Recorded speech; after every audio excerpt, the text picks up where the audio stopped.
Sebuah rumah di Jalan Perintis Kemerdekaan, Kecamatan Sunggal, Kabupaten Deli Serdang, Sumatera Utara. Pagi itu nampak cukup ramai dengan kedatangan sejumlah aparat TNI. Sebagian di antaranya berjaga di sekitar rumah. Ada pula yang nampak mundar-mandir masuk ke dalam rumah dengan membawa sejumlah benda. Garis polisi juga nampak melintang di sekitar rumah yang menunjukkan telah terjadi sebuah peristiwa yang terkait hukum. Rupanya baru saja terjadi tindak pidana pembunuhan yang diduga melibatkan seorang prajurit TNI berpangkat Sersan Mayor yang bertugas di Detasemen Markas Kodam 1 Bukit Barisan. Yang menjadi korban pembunuhan adalah sang istri yang bernama Ayu. Informasi yang kita terima dari masyarakat bahwa itu ada kejadian masyarakat yang korban pembunuhan. Pelakunya anggota TNI, benar ya Bang? Ya, nanti dicek lebih lanjut. Tim Inafis Polrestabes Medan dan Pomdam 1 Bukit Barisan melakukan olah TKP serta mengamankan sejumlah barang bukti untuk dilanjutkan dengan pengungkapan kasus. Korban sebenarnya sempat dibawa ke Rumah Sakit Latersia, Kota Binjai, namun nyawanya akhirnya tak tertolong. Sementara pelaku Serma Tengku Dian Anugrah, suami korban, masih diburu aparat. Saat ini penanganan kasus dugaan penganiayaan yang menyebabkan korban meninggal dunia ini telah diserahkan ke Denpom Kodam 1 Bukit Barisan.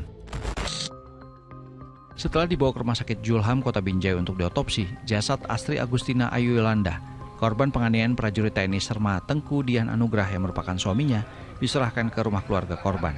Usai disolatkan, jasad korban dibawa ke lokasi pemakaman Kelurahan Sumber Karya, Kecamatan Binjai Timur, Kota Binjai, tak jauh dari rumah orang tua korban.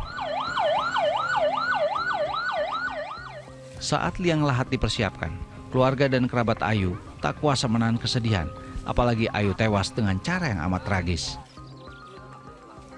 Si Ayu sekitar pukul 7 ke rumah mertuanya, tempat tinggal orang sebelumnya juga, di daerah Sesmayang, untuk mengantarkan anaknya yang TK pergi ke sekolah. Saat dia jemput anaknya itu, tiba-tiba si pelaku langsung menyerang dengan pisau sangkurnya di depan si anak. Bang, ini lehernya ditikam. ada berapa banyak luka, Bang? Kalau dari yang saya dengar di rumah sakit umum tadi ada 12 liang cucukan. Tapi yang paling parah itu yang di leher katanya. Pelaku dan korban sudah menjalani pernikahan selama kurang lebih 14 tahun. Keduanya dikaruniai 4 orang anak dan sebelum kejadian, anak korban masih tinggal dengan ayahnya di desa Seismayam, Kecamatan Sunggal, Kabupaten Deli Serdang.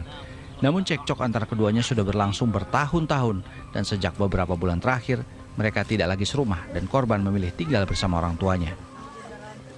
Melihat dia orang yang nggak banyak tingkah, Bang. Juga banyak neko-neko.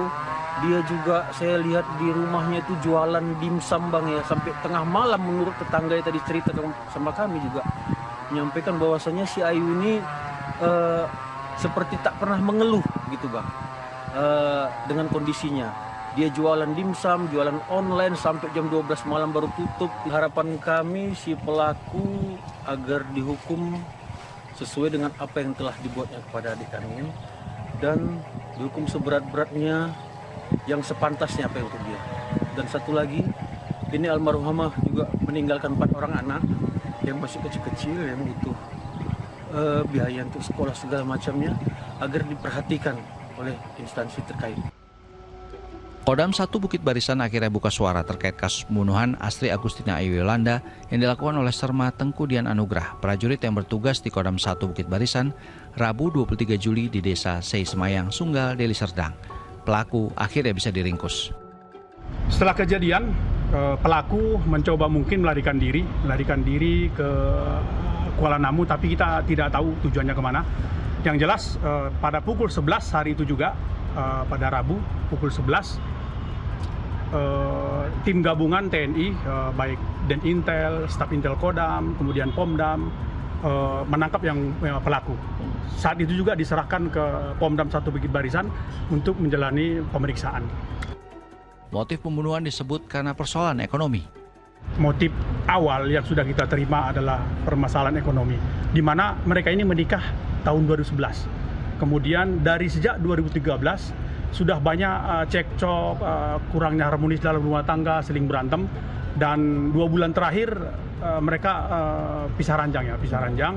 Tapi motifnya sampai sekarang permasalahan ekonomi. Ya, untuk statusnya sendiri saat ini seperti apa, Pak? Status saat ini tadi sudah saya konfirmasi dengan Pomdam, sudah dijadikan sebagai tersangka. Pelaku diketahui tak punya catatan kriminal selama ini. Adanya kabar yang menyebut pelaku diduga kecanduan judi online masih didalami oleh aparat. Perbuatan brutal pelaku menghabisi nyawa istrinya membuat 4 anak mereka yang masih butuh asuhan kehilangan ibu sekaligus ayahnya.